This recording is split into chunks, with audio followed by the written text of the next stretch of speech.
नमस्कार मंडळी, तुम्हा सर्वांचं नवीन एका व्हिडिओमध्ये खूप खूप स्वागत आहे. आता तुम्ही म्हणाल, ओल्या खोबऱ्यामध्ये गूळ घालून ही कुठली रेसिपी? अगदी एकदा करा, महिनाभर टिकणार आणि आकाड स्पेशल ही रेसिपी असणार आहे. आता ही नेमकी काय असेल पाहण्यासाठी व्हिडिओ मात्र कुठे स्किप न करता शेवटपर्यंत बघा.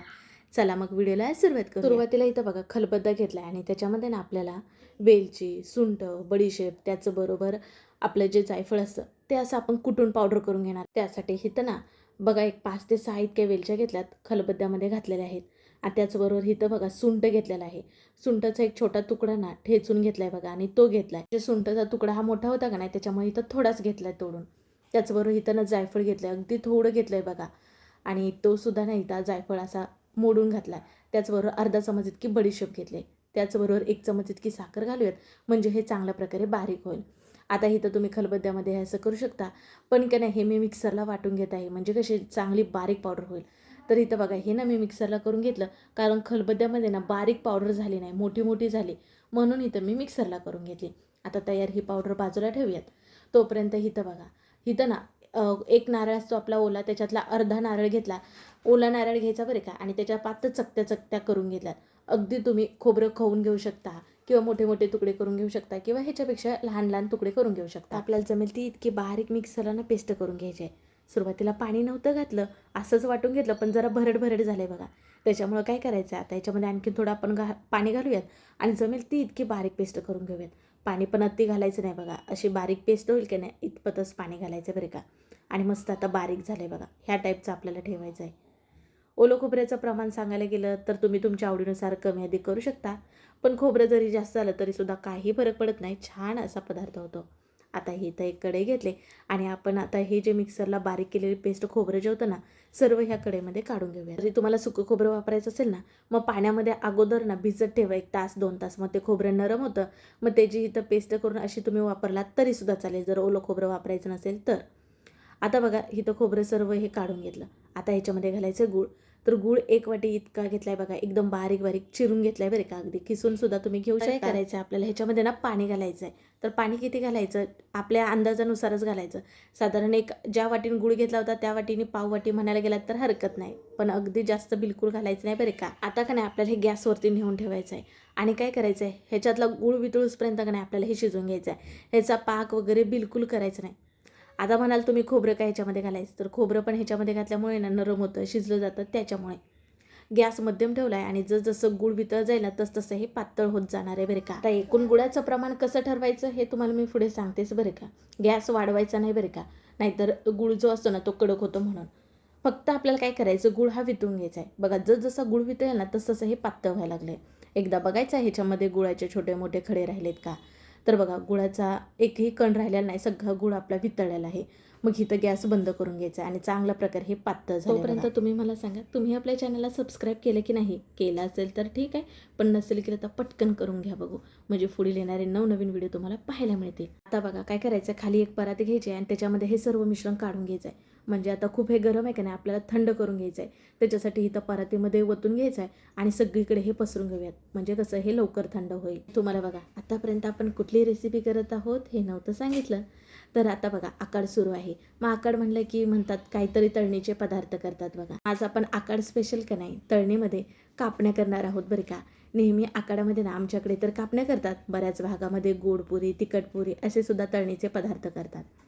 आता बघा हे पूर्णपणे थंड झालं आहे, बोट लावून बघायचं. मग ह्याच्यामध्ये इथं घातलेली आपण सुरुवातीला जी पावडर केली बघा, म्हणजे वेलची, सुंठ, बडीशेप आणि थोडीशी जायफळ, त्याची पावडर संपूर्ण घातले. अगदी तुम्ही चाळून घेऊ शकता, मी इथं चाळून घेतलेलं नाही. आणि चवीनुसार 1 पाव चमच इतकं मीठ घातलं आहे. सर्व हे मिसळून घेतलं आहे बघा. आता कापण्या ह्या गव्हाच्या पिठामध्ये करतात, त्याच्यासाठी इथं वापरणार आहे गव्हाचं पीठ. सुरुवातीला 1 वाटी इतकंच घातलेलं आहे, नंतर आपण वापरणारच आहोत. म्हणजे एकदम वापरलं ना हे मळता येणार नाही बघा, त्याच्यामुळे ना थोडं थोडं करून घालायचं बरं का, अंदाज घेत घालायचं आहे पीठ. पिठाचं एकूण प्रमाण तुम्हाला मी पुढे सांगते. सुरुवातीला 1 वाटी घातलं होतं बघा, चांगलं हे मिसळून घेतलं आहे. आणखीन पुन्हा 1 वाटी इतकं गव्हाचं पीठ घेतलं आहे, संपूर्ण घातलेलं आहे आणि पुन्हा हे मळून घेऊयात. तुम्हाला वाटलं तर 2 चमचे ह्याच्यामध्ये तुम्ही बेसन पीठ किंवा 2 चमचे रवा घालू शकता, पण आज आपण इथं ओल्या खोबऱ्याचा वापर केल्यामुळे छान खुसखुशीत आपल्या अशा ह्या कापण्या होतात, चविष्ट. त्याच्यामुळे इथं मी काही बेसनचं पीठ रवा वापरलेलं नाही. तुम्ही तुमच्या आवडीनुसार वापरू शकता. हे पीठ का नाही आपल्याला जरा घट्ट मळायचं आहे बघा, आणखीन जरा मला हे पातळ वाटतंय म्हणून अर्धी वाटी इतकं गव्हाचं पीठ घातलं आणि चांगला एक पिठाचा गोळा करून घेऊयात. आता बघा इथं एकूण सुरुवातीपासून आत्तापर्यंत का नाही 2.5 वाटी इतकं गव्हाच्या पिठाचा वापर केला आणि 1 वाटी इतका गूळ वापरला आहे. म्हणजे हे प्रमाण अगदी बरोबर आहे बघा. छान गोड अशा आपल्या ह्या कापण्या होतात. पीठ बघा हे अगदी जास्त घट्ट नाही आणि जास्त पातळ नाही, जसं आपल्याला पाहिजे तसं झालं आहे. पण तुम्हाला जर वाटलं हे जरा पातळ आहे तर थोडंसं गव्हाचं पीठ वापरू शकता बरे का. आणि जर घट्ट वाटलं तर हलकं मर्दून मऊ करू शकता. वरून जरासुद्धा पाण्याचा हात किंवा दूध घालायचं नाही. आपण जे गुळाचं आणि खोबऱ्याचं मिश्रण केलं ना त्याच्यातच गव्हाचं पीठ घालून मळून घ्यायचं. बघा थोडंसं तूप घातलं आणि चांगलं मऊ चिकन होईपर्यंत पिठाचा गोळा करून घेतला. आता याच्यावरती झाकण ठेवू ना, एक साधारण 10 ते 15 मिनटं हे भिजत ठेवायचं आहे बघा. आता इथं एक 15 मिनिटांनंतर पाहिलं चांगलं पीठ भिजलं आहे. मग ह्याचे असे मोठे जरा हुंडे करून घेतलेत बघा. आता इथं पोलीपाड बेलणे घेतलं आहे आणि जशी चपाती लाटतो तसं लाटून घेऊयात. पण चपाती आपण पातळ लाटतो, हे मात्र पातळ लाटायचं नाही बघा, जरा जाड ठेवायचं. म्हणजे कशा आपल्या ह्या कापण्या खुसखुशीत होतात. आणि जर तुम्ही पातळ लाटलात ना तर मात्र कापण्या हे कडक होतात. आता बघा थोडंसं लाटून झाल्यानंतर ना वरून थोडीशी खसखस भुरभुरून घेतले आणि जर असं बेलण्या फिरून घेऊयात. म्हणजे कशी खसखसी चिटकली जाईल. आणि का नाही हे असं पलटी करून घेऊयात आणि पाठीमागच्या बाजूला सुद्धा अशी खसखस भुरभुरून घ्यायची आणि बेलणं फिरून घेऊयात. खसखसच्या ऐवजी तुम्ही तीळ जरी वापरला तरी चालेल. काही भागामध्ये तीळ वापरतात, काही भागामध्ये खसखस वापरतात. किंवा अगदी तुम्हाला काहीच नसेल वापरायचं, नाही वापरला तरी चालेल. आणि ह्याला लाटत असताना तेल तूप पिठाचा वापर करायचा नाही, सहजपणे लाटायला येतं. आणि ह्याच्यामध्ये म्हणजे जसं की आपण पीठ मळताना मोहन वगैरे घालायची गरज पडत नाही बघा, कारण आपण खोबरं वापरल्यामुळे मस्त खुसखुशीत खमंग अशा कापण्या होतात. आता कापून घेऊयात. तर इथं कडा जरा चिरल्यासारख्या होत्या ना तर ते कापून जरा मी बाजूला केलं आहे. कापण्या कशा छोट्या आकारामध्ये मोठ्या आकारामध्ये हव्यात तशा कापून घ्यायच्या बघा. सुरुवातीला अशा उभ्या लाईन मारायच्या आणि नंतर जर अशा तिरक्या लाईन ह्या मारायच्या बघा. म्हणजे तिरकं कापून घ्यायचं. छान कापण्यांना आकार येतो. असा आपली काजू कतली असतो का नाही तसा आकार येतो. अगदी तुम्ही चौकोनी आकारामध्ये ठेवलात तरीसुद्धा चालेल. आणि बघा हे जे कोपऱ्याचे आहेत ना ते मी जरा काढून बाजूला केलेत आणि मस्त इथं एका आकाराच्या इथं आपल्या ह्या कापण्या तयार झाल्या. अगदी जास्त मी जाड ठेवलं नाही आणि पातळसुद्धा ठेवलेलं नाही. जाड जर ठेवलात ना तुम्ही तर तळायला वेळ लागतो, शिवाय ना आतमध्ये कच्चे राहण्याची शक्यता असते.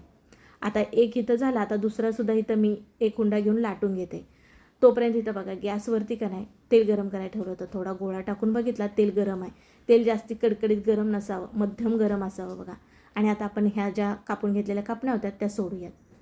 तेल जास्त कडकडीत गरम असेल तर कापण्यांना रंग लगेच येईल, पण मात्र त्या आतून कच्च्या राहतील बरे का. त्यामुळे तेल हे मध्यम गरम असावं. गॅस मध्यम ठेवला आहे आणि मस्त आता ह्या कापण्या आपण तळून घेऊयात. सुरुवातीला कापण्या तेलामध्ये सोडल्यानंतर ना लगेच पलटी करायच्या नाहीत बघा. थोडा वेळ झाला की मग आपण असं अलगद हाताने हलवून घ्यायच्यात, म्हणजे खालीवर झाल्या पाहिजेत. आता गॅस हा बारीक ठेवला बरं का, म्हणजे आतपर्यंत चांगल्या तळाव्या ह्याच्यासाठी. आणि मस्त बदामी तांबूस रंग येईपर्यंत तळून घ्यायचे आहेत बघा. तुम्हाला आता रंग छान तांबूस आलेला दिसत असेल. आता आपण ह्या तेलाच्या बाहेर काढून घेऊयात. इतपत रंग येऊ द्यायचा बरं का, ह्याच्यापेक्षा डार्क रंग येऊ द्यायचं नाही. कारण हे तेलातले पदार्थ आपण तेलाच्या बाहेर काढल्यानंतर पण त्याची तळण्याची प्रोसेस सुरू असते. त्यामुळे पहिला घाणा काढून झाला की जशा ह्या अगोदरच्या तळत होत्या ना तोपर्यंत का नाही मी इथं खालीसुद्धा दुसऱ्या कापण्या इथं लाटून कापून घेतल्यात. दुसरी बॅचसुद्धा सोडून तळून घेतली बघा मस्त.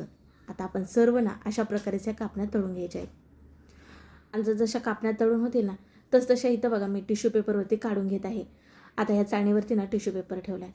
आता इथं मी कापण्या केल्या. तुम्हाला वाटलं तर तुम्ही ह्याच्या पुऱ्यासुद्धा करू शकता बरे का.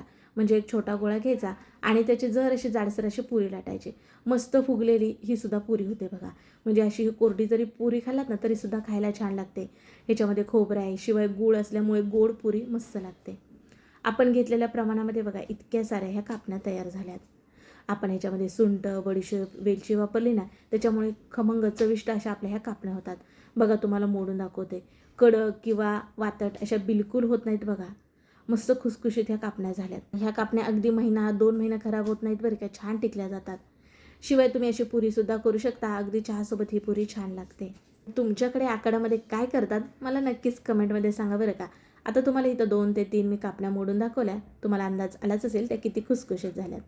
चला मग व्हिडिओ कसा वाटला नक्की कमेंटमध्ये सांगा. व्हिडिओ जरासुद्धा आवडल्यास पटकन एक लाईक करा, व्हिडिओ शेअर करा आणि हो असेच नवीन व्हिडिओ पाहण्यासाठी चॅनलला सबस्क्राईब करा. चला मग पुन्हा भेटू नवीन रेसिपीमध्ये. तोपर्यंत बाय.